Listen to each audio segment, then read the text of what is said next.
Orang perempuan apabila menopause ialah salah satu musuh ialah kepatahan disebabkan oleh osteoporosis. Okey.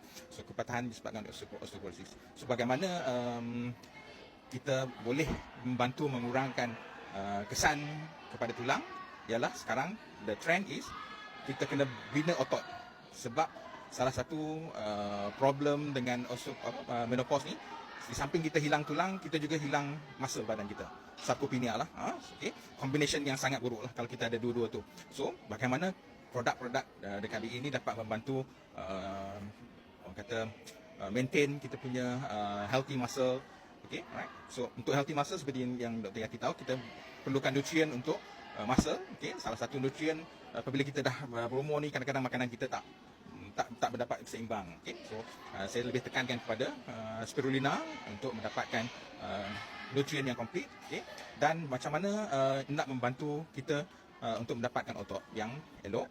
So memangnya kita sebelum ini kita suka buat exercise yang tak, maksudnya exercise kita rasa berjalan tu dengan jogging itu adalah satu exercise yang bagus. Tapi sebenarnya bila kita menopause, exercise yang terbaik adalah exercise yang membina otot. Okay, maksudnya kita ambil weight. Ini exercise dengan dumbbell. Ya, angkat berat.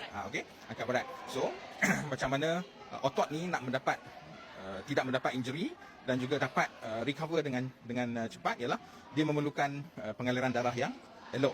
So, saya cadangkan memang kita ada Aurora series, okay, yang menggunakan far infrared untuk mengurangkan kesan orang kata kecederaan. Sebab kecederaan ni lah musuh utama juga. Bila kita tak pernah exercise, weight, tiba-tiba kita ambil weight, yang tu akan menyebabkan otot kita cedera. Dan apabila otot kita cedera, kita akan bercuti selama 2-3 minggu dan akan menyebabkan otot tu semakin lama semakin mengecut. So kita nak prevent kepada kecederaan. So kita gunakan far infrared daripada Aurora series untuk maintain kita punya pengaliran darah di otot kita.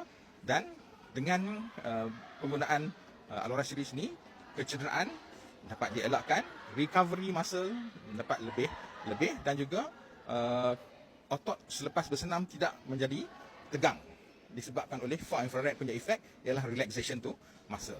So saya cadangkan walaupun anda tidak mengalami apa-apa masalah, tapi gunakan Aurora series masa bersenam untuk mendapatkan efek kata tidak mencederakan otot, mendapatkan muscle yang lebih orang kata baik, lebih sihat dan juga disuplementkan dengan pemakanan yang seimbang daripada superfood kita, iaitu spirulina.